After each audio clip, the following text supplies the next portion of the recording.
After observing the success of the Citroën 2 horses for a decade, always sprightly despite its almost 10 years, Renault decides to respond directly with its interpretation of the modern and popular car.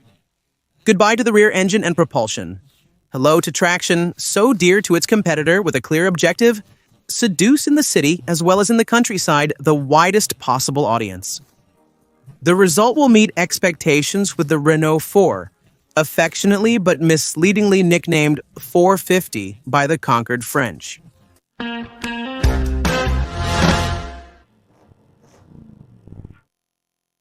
As early as 1956, Pierre Dreyfus, head of the national Renault factories, launches the replacement of the 4-horsepower launched in 1947. The latter has not been unworthy, far from it, and will continue to be produced until 1961. It even contributed to the motorization of France at the end of the war, but it must be admitted the car has aged. From 1956, the Dauphine took over a bit higher in the range, more spacious and a little more statutory. But Renault now lacks a modern entry-level car. This is how Project 112 is launched, which will give birth to two models, the R3 and the R4. Renault has long observed the success of the two horses, and its particular design does not prevent it from attracting crowds, as it offers versatility and ease of use rare at the time. This is the way forward for Renault, which, without copying its competitor, will apply the same recipe to Project 112. This should therefore give birth to two very similar models: the entry-level Renault 3, with a small 603cc engine and ultra-Spartan allowing to lower the fiscal power to 3 horses, and the more opulent Renault 4, well, it must be quickly said, whose fiscal power logically rises to 4 horses. The design of the new car is familiar to us today, as the R4 has crisscrossed our roads for over 60 years.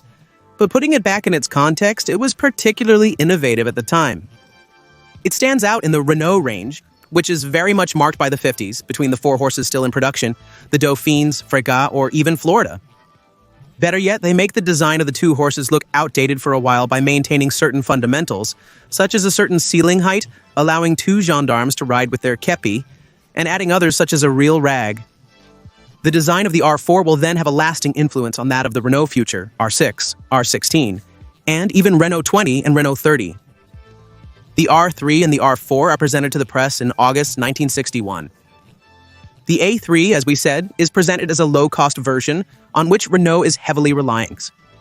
Then comes the Aquatrait, whose 4-cylinder engine goes up to 747 cubic centimeters for 26.5 horsepower, and the extra half is significant, being 4 more than the R3, and all of this a bit better equipped. Finally comes the 450/50 for limousine, yes, which recovers the comfort elements missing from its 2 sisters, notably 6 windows. Against all odds, this last one will be the most popular of the 3, to the point of giving its name to all of the R4s. The success is immediate, especially with the simultaneous release of a van version. Citroën has to worry with its 2 horsepower already 12 years old. Renault is about to sweep the stakes with a more upscale and more modern popular car. Ironically, the old-school look will save the 2 horsepower, overshadowing the Diane, which was intended to replace it. Meanwhile, the Renault 4 promises to be a serious competitor. In fact, the 4 leads in sales from 1962 until 1965, and again in 1967 and 1968. Granted, the R3, which was supposed to sell like hotcakes, is a failure, to the point of leaving the production lines barely a year after its launch. But the R4, on the other hand, pulls it off brilliantly and wins over all votes. Did Pierre Dreyfus suspect in 1962, when the 450 took the lead in sales in France, that it would still be manufactured until 1992? Certainly not, but there are cars like the 450, but also the 2CV, which know how to win the heart of a people to the point of staying against winds and tides in the catalog for years. However, for this, you have to evolve, offer, modernize, which the Renault 4 will do throughout its career with more or less success. The 4-cylinder Billancourt will evolve up to 845 cubic centimeters, before being replaced by a Cleon Fonte of 956 cubic centimeters or 1,108, but without ever exceeding the power of 34 horses. In order to constantly sell the R4, the men at Renault will imagine derivatives such as the Open Air, which will be a flop, but especially special series that have become the specialty of the small Renault. It all starts with the Parisian in the 60s. Then will come the Safari, Jogging, 60s, Savannah, Clan, Youth Card, and Bye Bye. Enough to keep sales afloat until 1992. Alias tried to propose a convertible version to Renault without success, while Car System in Brittany will meet its little success with the JP4. For the Parisian version, the adventure will take place in 2 stages. A first time for promotion, aimed at feminizing the Renault 4, and a second, more commercial time with the creation of a real model sold within the catalog. The affair will be swiftly handled, and what better way than to turn to Elle magazine, the leading newspaper for modern women at the time. A special operation called Elle at the Wheel is then organized from March to July 1963. The goal is to introduce the female clientele to a chic and glamorous version of the Renault 4, which up to now has been seen as unattractive, despite being very practical. For the operation, 500 Renault 4 Super are to be transformed into Renault 4 Parisian, a name chosen due to the international reputation of Parisian women, who are always elegant and tasteful. Renault believes their name resonates both abroad and domestically. The trials will reach about 6,000 potential customers in Paris, as well as in each department. The rising young star of French song, Sheila, is part of the operation and becomes the image of the Parisian woman. Ironically, she doesn't have her license yet. She will only get it the following year, and her producer will then offer her an authentic series, Renault 4 Parisian.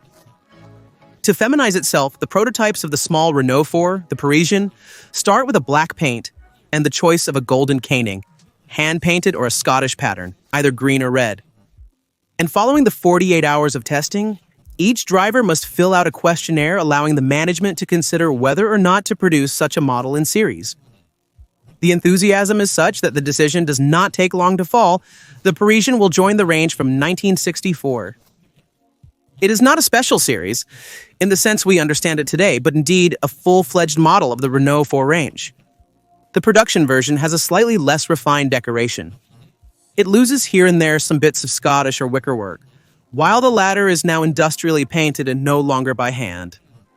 It was launched in December 1963, equipped with an 845cc engine. In a way, Renault unknowingly initiates a tradition that will continue for a long time with the Baccarat finishes, then initial Paris, that of chic city cars. The following year, the Parisienne is renewed with a new available paint, gray.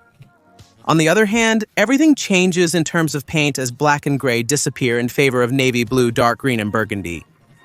Finally, in 1967, the interior changes a bit with notably a new dashboard, while one can now order a Parisian without canage, or plaid for more discretion, no doubt. Impossible to know how many Parisians will have been produced between 1963 and 1968. Today, these items are rare and highly sought after, especially when in good condition. Just as rare abroad, Alfa Romeo will produce the 4 in Italy under the Renault logo, or even a strange version 4S Mini will also be produced in Uruguay. After 8,135,424 copies produced, the Renault 4 will obtain the title of most sold French car before having its title snatched by the 206. No matter the generations, it will have marked our lives. For some, it was dad's car, grandpa's, uncle's. For others, the first car, while the current generations have a blast with it on the 450 trophy. It remains affordable today except for the open-air version or the Parisian one, and the supply is abundant, so let's enjoy it while we can. And don't forget to subscribe so you don't miss all the new videos every week.